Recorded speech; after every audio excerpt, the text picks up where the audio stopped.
Hi friends, welcome to Kiran YouTube world. So videos చేయకైతే చాలా రోజులు అవుతుంది.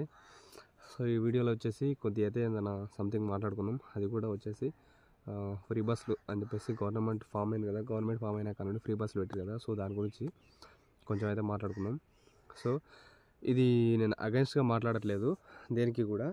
సో ఏంటంటే ఇప్పుడు నాకు ఒక డౌట్ ఉంది అన్నట్లు, ఫ్రీ బస్సులు. సో గవర్నమెంట్ ఏం ఆలోచించి ఈ 6 పథకాలలో ఇది యాడ్ చేయొచ్చు అని చెప్పేసి నాకు డౌట్ అయితే ఉండేది. సో అంటే ఏమైనా యూజ్ ఆ ఫ్రీ బస్ వల్ల, దాని తర్వాత అది పెట్టడం తర్వాత వేరే దానికి ఏమైనా ఇంకా చేస్తారా ఏందని నాకు కూడా కొద్దిగా అర్థమవుతలేదు. సో నాకనే కాదు, చాలామంది ఉంటారు కదా అర్థం కాని వాళ్ళకు. సో వాళ్ళకు కూడా ఏమైనా తెలుస్తుందేమో అన్నట్లు.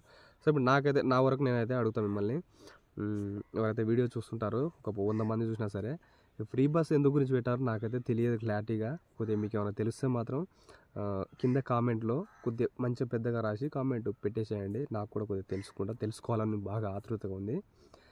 ఎందుకంటే తెలిస్తే తెలిసిందని చెప్పేసి చెప్పొచ్చు, తెలియదని చెప్పేసి చెప్పాలి కదా. సో అందు గురించి నాకు కూడా క్యూరియాసిటీ ఉంది తెలుసుకోవాలని. మీరు కూడా కామెంట్ అయితే చేయండి, సరేనా? సో ఇంకా నా ఒపీనియన్ అడిగితే మాత్రం ఫ్రీ బస్సుల గురించి, ఫ్రీ బస్సు పెట్టడం వల్ల నాకు తెలిసినంత వరకు ఎంత యూజ్ ఉందో లేదో నాకు తెలియదు, కానీ నష్టమే ఎక్కువ ఉంది దానివల్ల గవర్నమెంట్కి.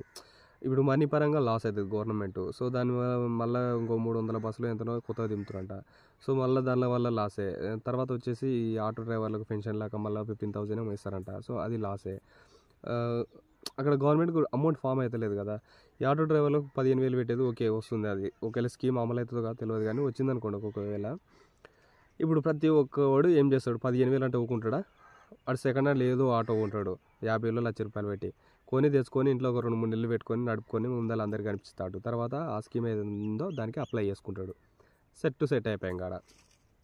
ఇంకేముంది, అట్లా ఎంతోమంది చేస్తుంటారు. సో ఆడ అమౌంట్ ఏడా ఫామ్ అవుతుంటుంది గవర్నమెంట్కి. మొత్తం అమౌంట్ అంతా పోతూనే ఉంటుంది కదా ఈ ఆటో డ్రైవర్ల పేరు మీద.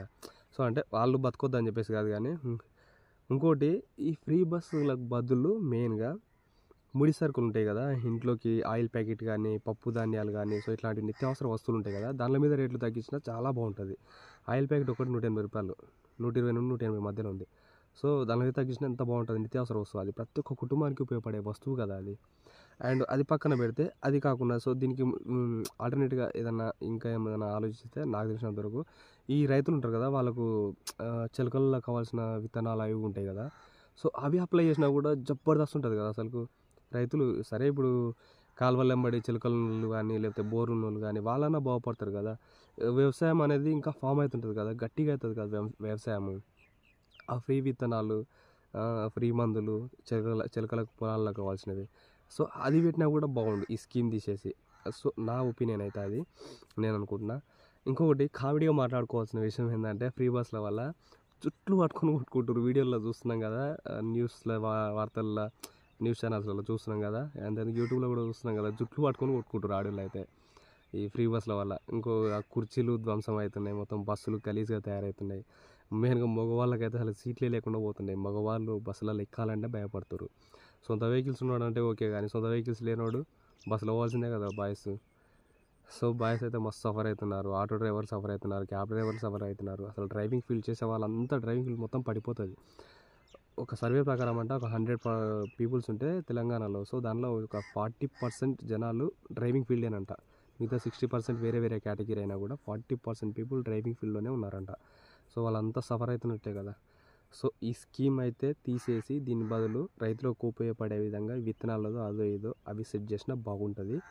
అది కాకపోతే ఈ ముడి సరుకుల మీద రేట్లు తగ్గించినా బాగుంటుంది. సో అది చేస్తే బాగుంటుందని నా ఒపీనియన్. నాకు తెలిసినంత వరకు అయితే నేను నా ఒపీనియన్ అయితే షేర్ చేసుకున్నాను. సో మీకేమైనా ఒకవేళ ఇంకా మంచిగా ఏమైనా ఐడియా ఉంటే, అంటే ఇది కాదురా బాబు ఫ్రీ బస్ పెట్టినది యాక్చువల్ రీజన్ ఇది తెలుసుకో అని చెప్పేసి మీరు ఒకవేళ అనుకుంటే కామెంట్ అయితే చేయండి. నేను కూడా అవునా దీనికోసం ఫ్రీ బస్ పెట్టారా అని చెప్పేసి తెలుసుకుంటాను. నాకు కూడా తెలిసినట్టు ఉంటుంది. ఓకేనా? సో ఫ్రెండ్స్, కొద్దిగా వీడియో అయితే చివరిదాకా చూసిన వాళ్ళకుంటే వాళ్ళకైతే థ్యాంక్ యూ. ఇంకో నెక్స్ట్ వీడియోలో కలుసుకుందాం. అంతవరకు సీ యూ, బై బై.